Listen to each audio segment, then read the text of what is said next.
Hello, good evening, and thanks for joining us on NTA Nationwide. Kene Emma Aborike is my name. Senate President Bukola Saraki commends President Muhammadu Buhari for assenting to the Not Too Young to Run bill.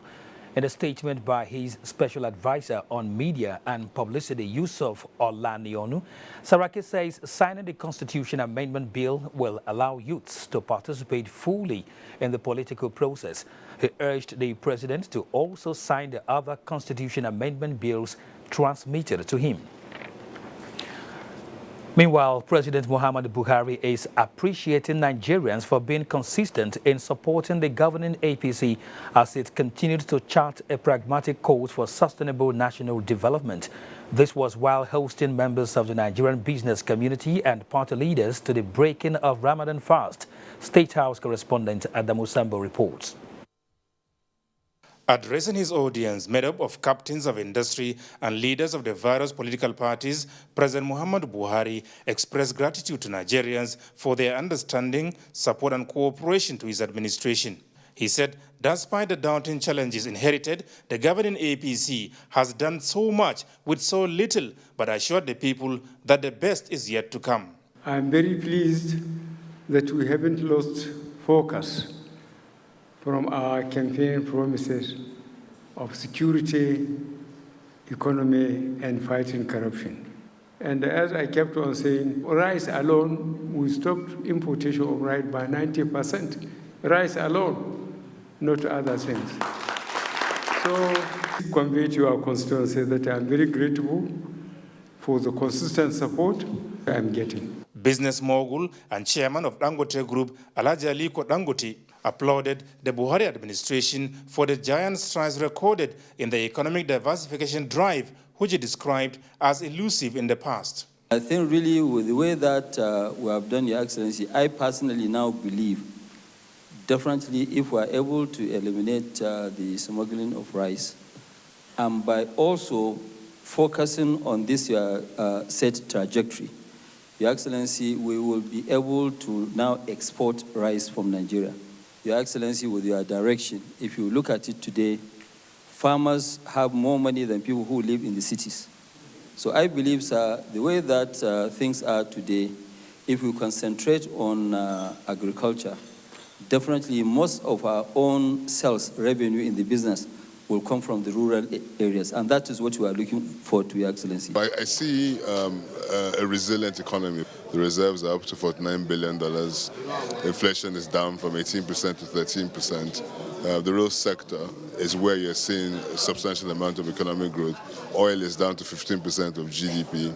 The services sector is up, agriculture is 20% plus and rising. There's a huge upsurge of investors, particularly portfolio investors in the Nigerian exchange and investors coming to the economy. So I see great things happening. I think you must commend the government. They have done very well in the economy. The chairman, Inter-Party Advisory Council, Muhammad Naladu, said the governing APC has delivered on pre-election promises. During the campaigns, they concentrated on telling Nigeria and promising Nigerians that they were going to fight corruption, fight insurgency, and we can see today the level of commitment of the government of the day in fighting corruption. And everyone can agree with me that the level of insecurity has quite dropped down. So it's a question of consolidation. That's what the APC is yearning for, because there are certain landmarks which could only be seen in the next few years to come. People will feel it more than now. So we are on course, the president is on course, and we have not dread. The breaking of the Ramadan fast continues with a broad spectrum of the Nigerian society. From the State House, Adamu Sambo, NTA News.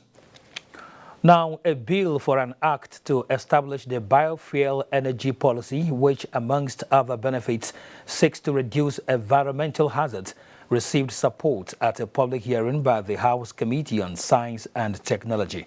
National Assembly correspondent Kenneth Nanim reports that 6 other bills were also considered at the hearing. The relevant agencies in their various views believe the passage of the biofuel energy policy will enhance waste management, job creation and research development in the science and technology sector, especially in the production of cooking fuel. We can produce ethanol for cooking from cassava, from sugarcane, from so many other things. Controversy trailed the bill for an act to establish the Nigeria Institute of Leather, Science and Technology, whether it should be known as a research or training institute. Other issues raised bordered on functions, structure, tenure, headship title, of which contributors shared contrary views. When I was the Permanent Secretary of Science and Technology, actually it was in 2005, the institution was headed by a provost. I received then many letters from Ministry of Education that please, this agency is not a research institute, transfer it back to us in education. And that was the reason why I changed the name of the head of that institution from provost to director general. The initiative to pass the bill for an act to establish the Nigeria National Medicine Development Agency was also applauded at the hearing by participants. They explained that Nigeria is rich in horticultural endowment and other related natural resources to advance the practice of traditional medicine and standardization. Our herbal formulations should be well standardized. Let them compete well with those outside the country. While considering the other bills, the committee expressed the resolve of the National Assembly to make laws that will reinvigorate the science and technology sector for economic viability and national development. From the National Assembly, Kenneth Nanim, NTA News.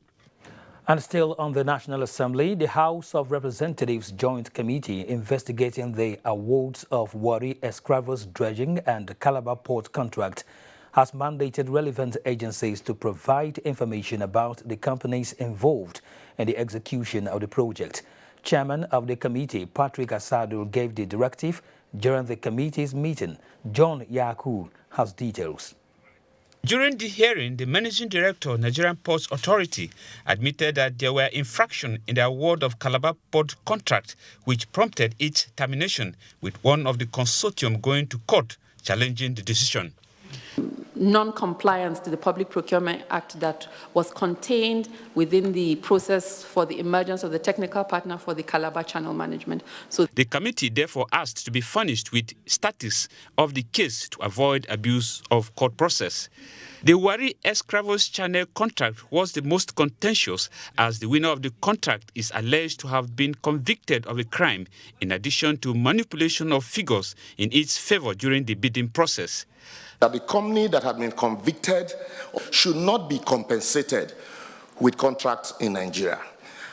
Legal advisor of the company, however, denied the allegation. Whoever they say was convicted was Dredging International Services Cyprus Limited. Ruling on the matter, the committee chairman directed the relevant agencies to furnish it with information relating to the allegations for it to arrive at the conclusion. We may be having longer interactions with some parties than we thought, because if we can get this right, then things like, I believe, things like River Niger and all the rest will fall in place. We'll be able to. House earlier this month mandated the committee to investigate the alleged infraction in the award of contract for the dredging of the Warri Escravos Channel and Calabar Port. From the National Assembly, John Yaku, NTA News. Chief of Staff inspects operational facilities. This and more with Dotun as we join our Lagos Network Center. Thank you, Kene. Glad to have you join us in Lagos. The Nigerian Air Force says it is repositioning for operational efficiency to adequately face the security challenge facing the nation. Chief of Air Staff, Air Marshal Sadiq Abubakar, stated this in Lagos as he inaugurated some operational facilities for officers and men. Lynn Leneke reports. To achieve enhanced operational proficiency in air power, the officers and men of the Air Force require a conducive environment within which to operate. Not surprisingly, therefore, the Nigerian Air Force is being proactive in pursuing its internal security mandate.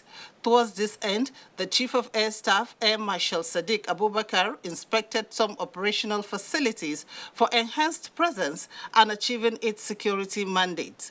Air Marshal Abubakar pointed out that efforts of the federal government in equipping the military arm of government is yielding positive results. Permit me at this point to appreciate the Commander-in-Chief of the Armed Forces, President Muhammadu Buhari, GCFR, for his continuous support to the military, especially the Nigerian Air Force, and logistics support to operate them.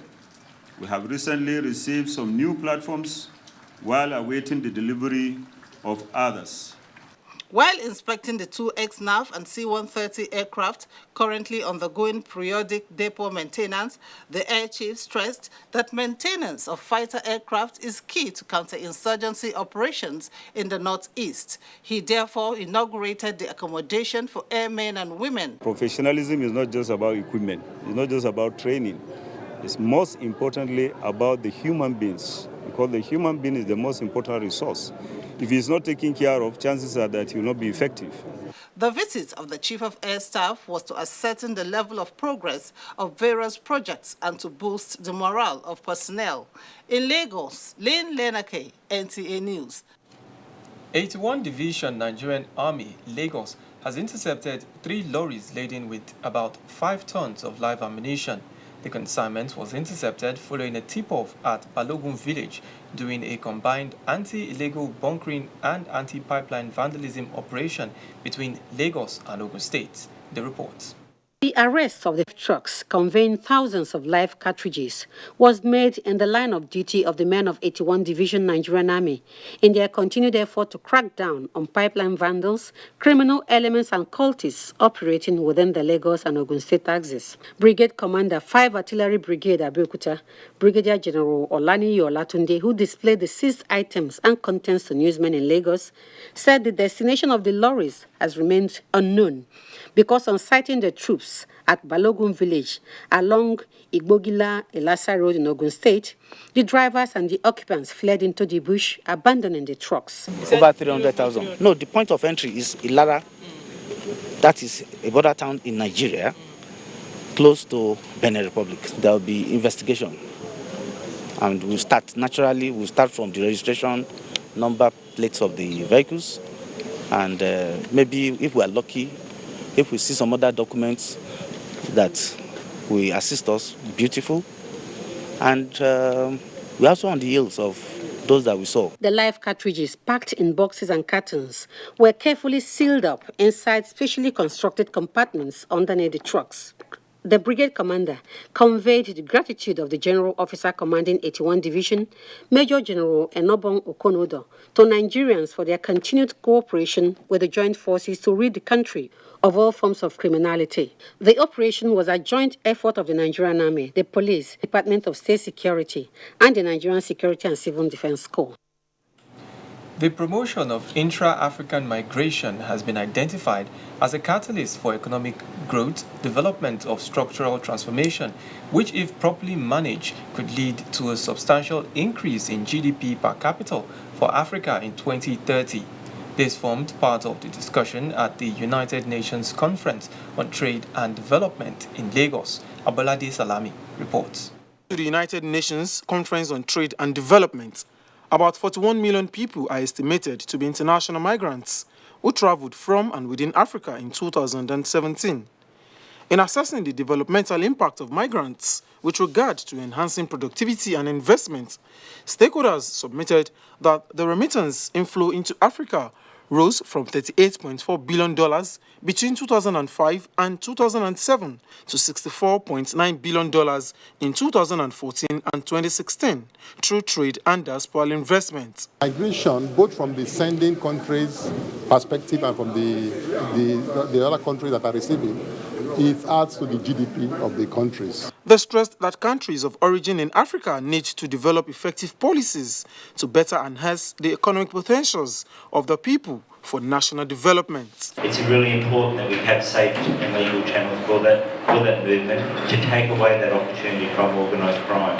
The need for African countries to educate its citizens on the dangers associated with traveling through the Mediterranean Sea into European countries also was discussed. In 2016, there were 319,000 arrivals. This number is huge. Oftentimes they face exploitative conditions throughout. The 2018 United Nations Conference on Trade and Development had as its theme Economic Development in Africa, Migration for Structural Transformation. In Lagos, Abolade Salami, NTA News. Rehabilitation work on in Plateau State Hospital ongoing. Let's join Femisate in Jos for more on this. And welcome to Jos. In an effort to forestall the occurrence of disasters and respond effectively to security situations in Plateau State, Governor Simon Lalong has inaugurated the Operation Rainbow Early Warning System in collaboration with the United Nations Development Program. Bilkisu Nuhu reports that the Operation Rainbow is a security outfit set up by the Plateau State government to maintain security by addressing political, economic, social, and physical aspects of crisis bedeviling the state. Described as a system that will serve as a grassroots-based intelligence gathering mechanism and assist security agencies in preventing and responding to security situations in the state, Governor Lalong said every government committed to checking the menace of insecurity must take advantage of such a platform. The governor called on all key players to collaborate with Operation Rainbow to operate effectively by using the various platforms. As a government, we shall continue to provide our security agencies with the necessary infrastructure and equipment that will enable them to function not only effectively but efficiently also. Coordinator Operation Rainbow, General Stephen Guar, said with the early warning signs, the outfit will nip in the bud any security threat that will jeopardize the peace enjoyed. United Nations Development Program's Deputy Country Director, Nigeria, York Kunel, commended the state government for the stride, saying the system will go a long way in dictating security threats in any part of the state. Thereafter, Governor Lalong and some few dignitaries inspected the facility behind closed doors. The various channels of reporting any security breach to Operation Rainbow are through the internet, mobile application, email, Twitter, and short code. In Jos, Bilkisu Nuhu, NTA News. As Plateau State government continued to pursue one of its cardinal policy thrusts of providing qualitative, accessible, and affordable health care in the state, many health care seekers are calling for holistic upgrade of the state-owned specialist hospital Jos to enable it function effectively and efficiently. Ashazigo Pep takes a look into the 3 years of the administration and its impact on the health care delivery. Numerous projects at various stages of completion are said to have been inherited from the previous administration. But despite the challenges of funds and huge responsibilities, the Commissioner for Health, Dr. Kuden Kamshak, says the present administration has made modest achievements with the goals of reducing disease burden through efficient health care delivery. Following reported cases of Lassa fever disease in the state last year, funds were approved and released to contain its spread. Plateau State was adjudged as one of the best in terms of Lassa fever containment. We were given an award by the Nigerian Center for Disease Control. Chief Medical Director of the Plateau Specialist Hospital, Dr. Philemon Golwa, applauded government efforts towards enhancing physical structures and facilities in the hospital. What makes a hospital a specialist hospital are three key things, where when you have actual professional work going on, the clinical services are ongoing, researches are ongoing, and when these components are completely fulfilled, then you can actually say it is. And Plateau Specialist Hospital is actually doing this. It is the expectation of individuals and communities that government will continue to pursue and enhance healthcare services to meet the ever-increasing healthcare demands. In Jos, Ashezi Pep, NTA News. In response to the yearnings and aspirations of healthcare seekers on the Plateau to see Plateau State Specialist Hospital live by its name, Governor Simon Lalong paid an unscheduled visit to the hospital to assess the level of rehabilitation work. Paul Dama reports. A complete overhaul is currently ongoing, especially at the wards and children's section of the hospital. Governor Simon Lalong, who took a tour to assess the level and quality of work, was also shown some residential buildings within the hospital requiring attention. He said his administration considers health a very important sector, hence the desire to transform the sector. We are hoping that we'll have a cardiac center here. The cardiac center is being proposed to serve the whole of North here, the first of its kind. So that is why I'm in a hurry to get this, to overhaul this hospital. He was also informed that the 11 kVA electricity line which powers the hospital has been converted to a 36 kVA line in order to sustain the energy needs of the hospital. In Jos, Paul Dama, NTA News. And that does it from Jos. Kene, it's back to you in Abuja for more news. Thank you, Femisit. President Muhammadu Buhari has formally expressed his gratitude to members of the Buhari Media Organization for being steadfast in promoting and defending the interest of the governing APC as a matter of principle, saying he cannot thank them enough. The president stated this while receiving officials and members of the group during a courtesy visit. State House correspondent Adamu Sambo tells us more. The Buhari Media Organization, which used to be known as the Buhari Media Support Group, has been working assiduously from the background to amplify the activities of the governing APC using the various tools of mass communication. Established before the 2015 elections, the organization is particularly known for its numerous interventions towards reshaping the mischievous narratives against the Buhari administration. And for this, amongst other supportive gestures, President Muhammadu Buhari said he cannot thank the members enough. Your consistency has given me a lot of confidence, and I know you have done it at a price, physical and mental and material. Because, as I kept on saying, the opposition now are sitting on incredible resources. For that reason, they are in a position to sponsor mischief from different angles. It is you that are quietly and openly fighting it. That's why I identify your steadfastness as your great quality.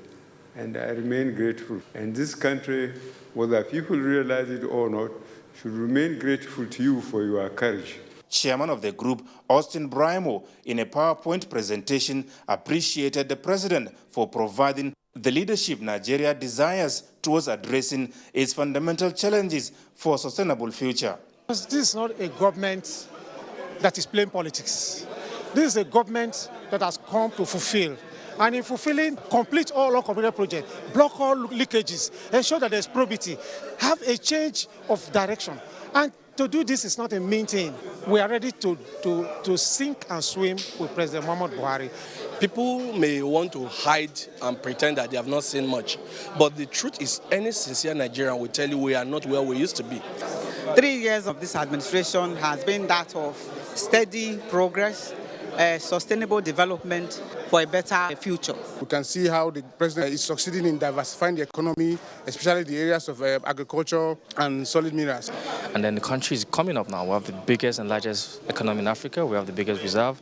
We thank God for giving us President Mohamed Buhari. We need continuity, consolidation, and sustainability. Among those in the delegation to the State House was the pioneer chairman and coordinator of the organization, Muhammad Labbo, now Executive Director News of the NTA. From the State House, Adamu Sambu, NTA News. European Union plans to institute intervention program that will help tackle the plight of albinos headlong. Obiageli Ugwoke reports that this came to the fore at a media briefing in Abuja.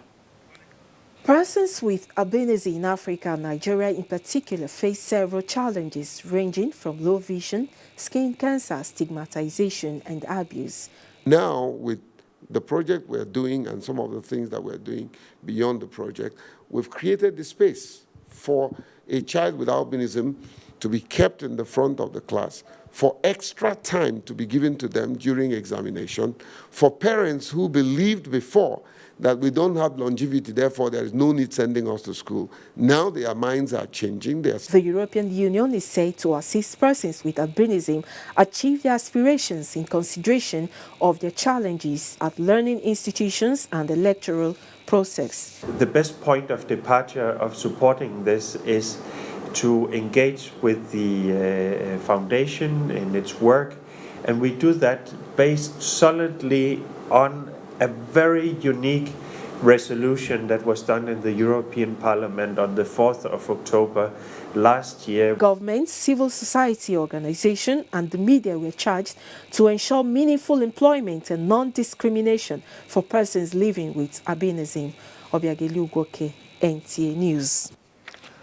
If you are just tuning in, this is Nationwide on the network service of the NTA. More reports after this break. Stay tuned. Hate speech is not a joke. It incites genocide and crimes against humanity. Most of Africa's civil wars are caused by hate speech from one tribe against another. We don't want it here. The Nigerian government stands firm against hate speech. Under no conditions whatsoever should we tolerate or excuse or justify hate speech or hateful conduct of any kind, especially where such is illegal. There's no doubt that the resurgent push for separatism, as well as the rising cases of ethnic and religious disharmony, are all traceable to the growing phenomenon of hate speech.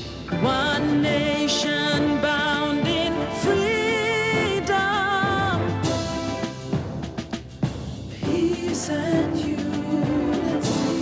Nigeria, one nation, one people. This is a public service announcement brought to you by NTA.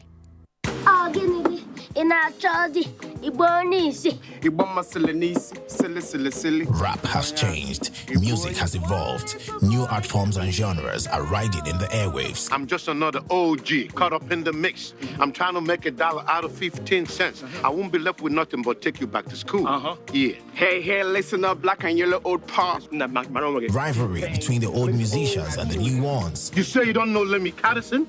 What time don't pass? I mean, none of us here knows you. You don't even know me, Roy Zinger. Which kind of music will I play? Oh, baby, oh, baby, oh, baby. If a musician can be old, can music be old? Join your retracking comedy in this explosive episode called Hip Life. You two guys can't speak. Get out of here. You don't belong to the 80s. Get out of here. That's who you are. Over and out. Brought to you by Glow. The largest data network, Glow Unlimited.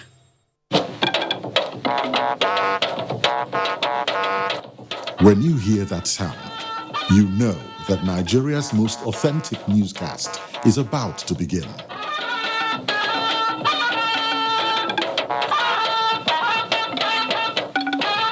NTA Network News, breaking the news for over 40 years.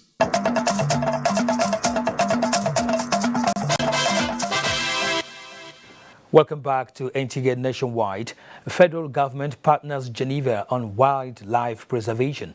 Let's join Fatai for more on this report and other stories. Kenneth, good to have you with us in Ibadan. The federal government is partnering the Convention on International Trade in Endangered Species of Wild Fauna and Flora CITES Secretariat, Geneva, to protect and develop species of threatened wildlife in Nigeria. Kemi Akinwande has an update on the Minister of Environment's visit to Forestry Research Institute of Nigeria in Ibadan. It is a source of concern that some trees are being traded within and outside Nigeria, thereby affecting their existence and that of other wildlife species. To curb the act, the Minister of Environment and the delegates from CITES Geneva were on an inspection tour of FRIN to assess facilities which included botanical gardens, nurseries, laboratories and wildlife research sections. This was also to enable them ascertain the institution's capability to protect and preserve endangered wildlife species. We don't take care of these things. If we don't do research to break into new fields, they run the risk of getting into extinction, and that will not be good for the country, that will not be good for the coming generation. But we need first the authorities in Nigeria, and a key actor that I think will take time to engage is the states, because they have a lot of responsibilities in the management of their own resources. With the collaboration, it is expected in a couple of months, CITES will release its findings and names of endangered species as one of the steps to preserve wildlife in the country. In Ibadan, Kemi Akinwande, NTA News. In another development, information and communication experts have advocated the need to strengthen the work framework in ICT sector to foster synergy among existing ICT institutions in Nigeria. Kayode Oladoshu has details. In a determined move to harness opinions from stakeholders in information and communication technology sector to help fashion the future for Nigerian communications industry, Minister of Communications Adebayo Shitu call for a unified effort among stakeholders and agencies of the sector. It is now appreciated that ICT is not just an enabler of development, but indeed a catalyst to development. In view of this, stakeholders in the sector have agreed that the seamless framework will drive the sector to promote economic growth. One of the major outcomes will be, first of all, a review of the 2012 ICT policy. Why is it necessary? Because we understand that the IT landscape is very, very dynamic. There are changes in technology, so we reviewed from time to time to be sure that we're in line with the emerging trends. We're going to use our platform, that vital national infrastructure, to assist government to really achieve the goals of the economic recovery and growth plan. The retreat was organized to stimulate critical thinking that can lead to achievement of ICT in contributing to national development, with the team mobilizing ICT institutions for driving economic recovery and growth in Ibadan. Kayode Oladoshu, NTA News. Moving on, Nigerians have been told to embrace righteous virtues that will impart on the development and peaceful coexistence in the country. This was the thrust of a message delivered at the annual Ramadan lecture organized by NTA Ibadan Network Center. Kemi Akinwande again reports. The fifth annual Ramadan lecture of the Nigerian Television Authority Ibadan Network Center in memory of late Are Musulumi of Yoruba land Alhaji Abdulaziz Arishekola Alao played host to Muslim faithful from across the state. Guest lecturer Sheikh Dikrulai Safihi advised Muslims to be pious in their day-to-day activities to evolve a better society. He maintained that the lecture titled Taqwa, Manual to Heavenly and Earthly Bliss, is a call to individuals to refrain and repent from all forms of social vices. So whatever we do here, we are accountable to Allah in the hereafter. Zonal Director, Ibadan Network Center, and other dignitaries asked Muslims to fear Allah during and after Ramadan. Of what we learn during the lecture will go a long way in making us a better citizen. Any act of charity will attract abundant reward from the Almighty. High points at the event included recitation of the Holy Quran and fidal prayer for the late Are Alhaji Abdulaziz Arishekola Alao in Ibadan. Kemi Akinwande, NTA News. Dangote Foundation supports less privileged in Borno. Naomi is our guide in Maiduguri for the next set of reports on Nationwide. Over to you. Fatai, and a warm welcome to Maiduguri. The Dangote Foundation has been described as the single largest private sector donor in the reconstruction of insurgency-affected areas of Borno State. Governor Kashim Shettima said this while flagging off the 2018 distribution of Dangote Foundation assorted food items and inspection of Dangote village for victims of the insurgency and less privilege ahead of inauguration. Muhammad Guni completes the report. Items presented to the beneficiaries by Dangote Foundation include rice, pasta, millet, maize, and sugar, among others. Governor Kashim Shettima noted the continued support of the foundation to the people of the state during the period of insurgency, including the 1 billion naira worth of building materials and over 300 trucks of assorted food and non-food items. The beauty of the Aliko Dangote Foundation is that most of the initiatives, if not all, are bottom-up approach solutions. Managing Director Dangote Foundation, Zuwaira Yusuf, who was represented by Malam Musa Bala, said the food items are meant to complement the efforts of the Borno State government. SEMA Executive Chairman Yabawa Kolo said the donation of food items was timely and appreciated the foundation for its concern to the plight of the less privileged in the state. Meanwhile, Governor Kashim Shettima has inspected Dangote village preparatory to its inauguration in June, where he set up an allocation committee for the village with Commissioner for Reconstruction as chairman, directing that 70% of the estate be allocated to widows with children who have no means of livelihood.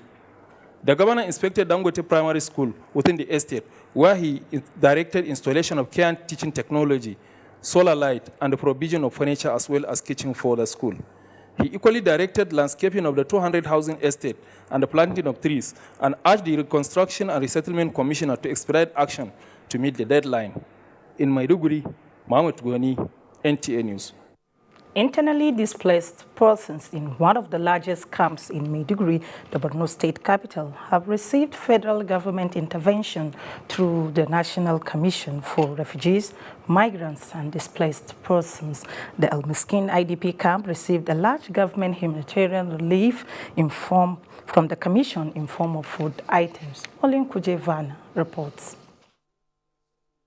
El Miskin IDP Center is one of the largest camps with about 1,900 households from 9 local government areas, giving a total of over 10,000 IDPs.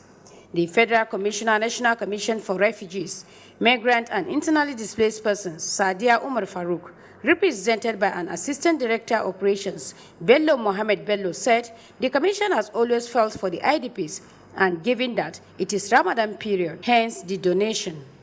Over 400 bags of rice, millet, beans and maize, as well as almost 200 cartons and gallons of cooking oil were distributed, where the camp coordinator, Khalifa El Miskin, thanked the Commission for the gestures. In Maiduguri, Pauline Kujevana, NTA News.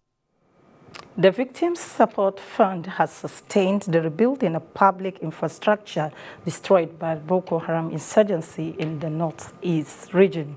The Michika Local Government Secretariat in Adamawa State, destroyed by the terrorists, is among public structures reconstructed by the VSF. Mary Adamu reports. The edifice, which groundbreaking ceremony was done in September 2017, cost is put at 387 million naira, will restore basic social amenities and facilitate the re-establishment of local governance as well as encourage returned local government workers who were earlier displaced. The Chairman Victims Support Fund, General T.Y. Enjuma, at the inauguration, represented by the Vice Chairman of the fund, Tijani Tumsa, was emphatic that resources were judiciously utilized and promised to do more with the cooperation of state governments to bring succor to victims of insurgency. The Governor of Adamawa State, Muhammad Umar Jibrilla, represented by his deputy, Martins Babali, said the edifice is symbolic to the peace architecture the state is about to establish for peace enterprise. The Executive Secretary Victim Support Fund, Professor Sunday Ochechi, said out of the 500 million naira initial cost of the project, only 387 million naira was expended and called on the Adamawa State government to furnish the edifice. The senator representing the northern zone of the state, Binta Masi Garba, member, Michika Madagali Federal House of Representatives, Adamu Kamali, both make a case for Madagali local government, which was also destroyed. The chairman, Victim Support Fund, in company of other dignitaries, visited one of the constructed schools in Da of Madagali local government. In Yola, Mary Adamu, NTA News. That is it from Maiduguri. Is back to Kene in Abuja. Good afternoon. Thanks, Naomi. Information and Culture Minister Lai Mohammed has charged public relations practitioners to collaborate with the federal government in a bid to promote the positive gains of the Buhari-led administration against the opposition's desperation to put the government in bad light. The minister stated this while inaugurating the new Nigerian Institute of Public Relations Governing Council in Abuja. Anthony Folson reports. The minister explained that his call on them for a collaboration is born out of the fact that President Muhammadu Buhari has left no stone unturned to fix the economy, contain insecurity, and fight corruption. Naysayers, he maintained, are bent on looking the other way. Public relations practitioners, whether working for government or not, must never be tired of projecting the image of their establishments, even when some people decide to play the blind or the spoiler. They must never be discouraged or allow themselves to be disenchanted. The minister, while reeling out the present administration scorecard, said from an inherited 2,690 megawatts, power generation has hit an all-time high of 7,000 megawatts. Taking Nigeria closer to food sufficiency, rice farmers, he said, have increased from 5 million to 11 million, just as importation of rice, which gobs $1.65 billion, dropped by 90%. The present administration is feeding 8.2 million pupils in 45,394 schools in 24 states. This has in turn created employment for 87,261 cooks. The federal government, Lai Mohammed stressed, has invested over 2.7 trillion naira on infrastructure alone in 2 years. With an economy that is back on the path of growth, the government, he said, is fully focused on its rescue mission. While naysayers say they have not seen all these achievements, Nigerians who are benefiting directly from them have testified to the reality of the success. President and Chairman NIPR Governing Council, Mukhtar Zubairu Siraju, said the time has come for the Institute to close ranks with like minds and pursue a common agenda that will seek to promote the unity and indivisibility of the country, just as poor management of public communication must be checked because it fuels hate speech and promotes fake news. One of the major issues facing our nation today is the attempt by unpatriotic political actors and conflict merchants to drum up often phantom fault lines that divide rather than the many factors that unite the various constituent parts of our nation. The best way to address and allay many of the fears being expressed by different segments of our society is to widen the space for dialogue. We shall support government in this regard. Highlight of the event was the formal handing over of the reins of the Institute to the new president and the decoration of the minister. In Abuja, Anthony Fossen, NTA News. Now, the Secretary to the Government of the Federation, Bose Mustafa, says the government will study the request of FCT indigents soliciting ministerial appointment in accordance with the laws of the land. The SGF promised this when he received the honor of Abaji and Chairman of the FCT Traditional Council, Alhaji Adamu Yunusa, in his office. Ahmed Ondas Ahmed now reports. In order to give the indigents of FCT the sense of belonging in the federal system, Boss Mustafa says the request is worth consideration. Sadly, though no FCT indigent has ever been so appointed under the constitutional democracy, it is therefore my humble appeal that the Federal Executive Council should be enlarged to include at least one indigent of FCT. And it's an interpretation of the Constitution that in these matters, FCT ought to be considered as a state. And we are hoping that at least these issues can be looked at. In another development, the 2017-2018 Miss Nigeria Peace Ehugose, while on a visit to the SGFCs, a pet project will focus on the displaced persons in the northeast in order to alleviate their plight resulting from the activities of insurgents in the region. People look up to the Miss Nigeria crown most times. That is why I want to lay good foundation and give them examples to work with and not just reign and end my reign without having any solid thing that I have done or that stands for what I believe in. Boss Mustafa expressed his happiness that a daughter of Northeast region emerged Miss Nigeria and commended her for choosing children as beneficiaries of her pet project and promised to support her. Ahmed Ondas Ahmed, NTA News. The need for a collaborative effort amongst Nigerians to ensure a hate-free general elections in 2019 is the thrust of a public policy dialogue Africa in Abuja.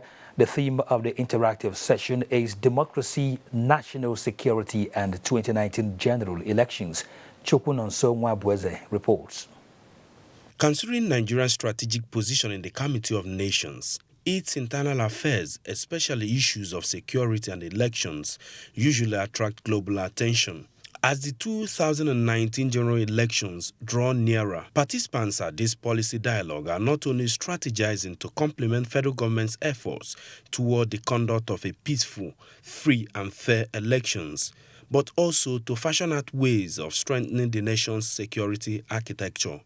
At this particular point in time, we must see that the best for our nation is given. We believe that we have a lot to contribute to nation building.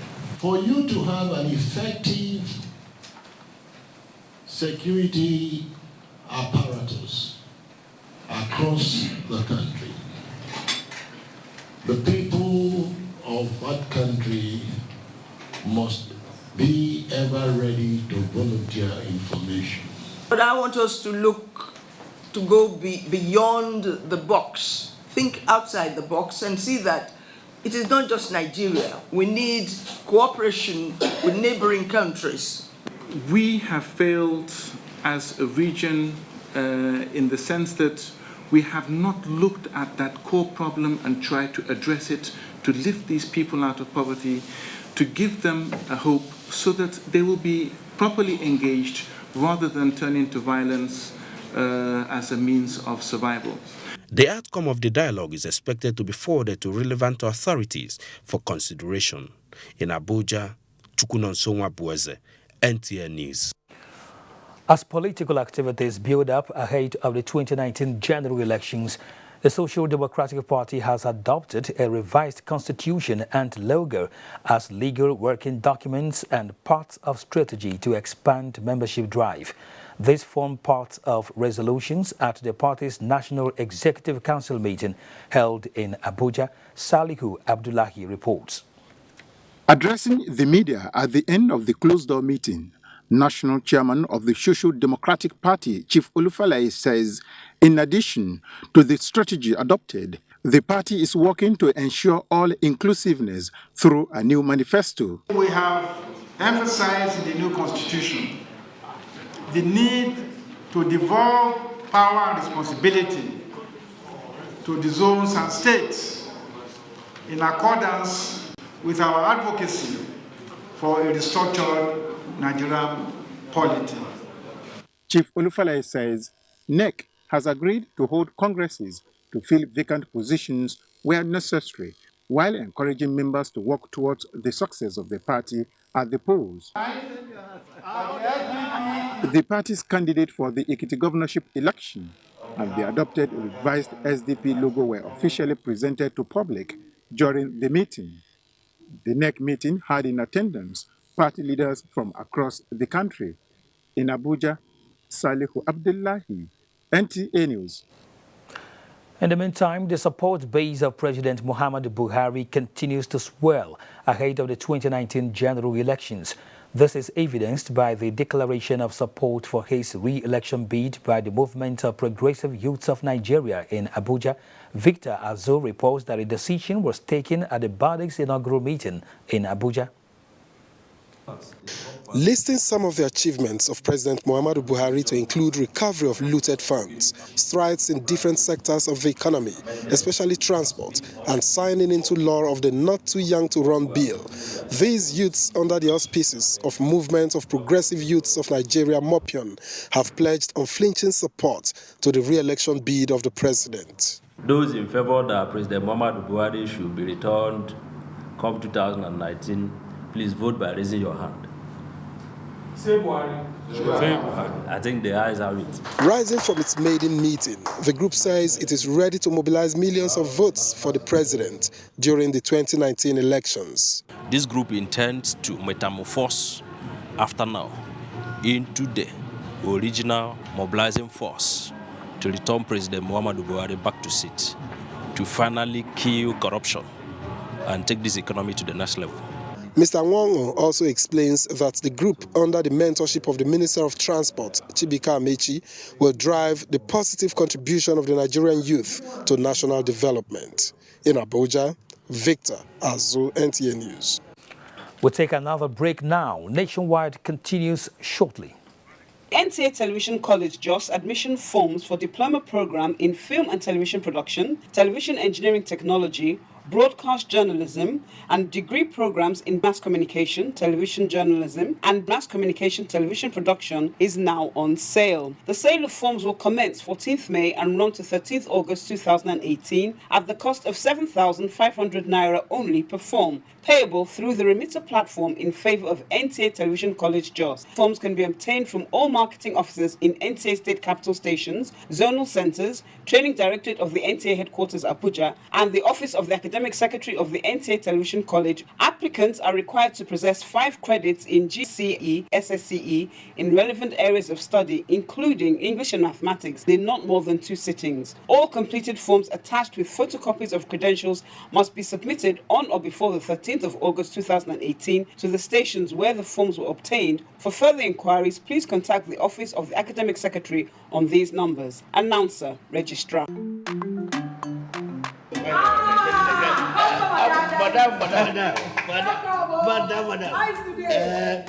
Brought us as usual. As usual. You have no problem. For the three You are welcome, sir. As usual, yeah? Welcome. You take that one. Yes. Take that one. Yeah. You don't understand? We want Nigerian homegrown rice. Finish. You don't have? You don't have? Join the rice revolution today. No other rice that tastes like Nigerian rice. Are you sorry? That's the Nigerian rice we are talking about. Chocolate made in Nigerian rice. Healthy food. I'm going to bring Mrs. Mobu to come to chocolate rice of made in Nigeria here. And see how it are made. Correct. And how they are cook it. Correct. Homegrown rice are good for your health. It boosts our economy and give employment to our people. This message is brought to you by the Federal Ministry of Information and Culture.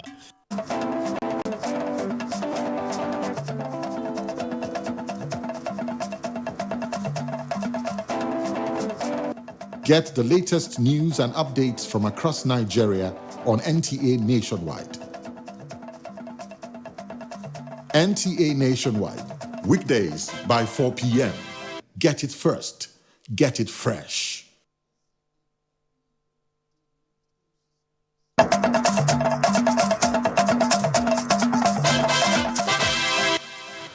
Thank you for staying tuned.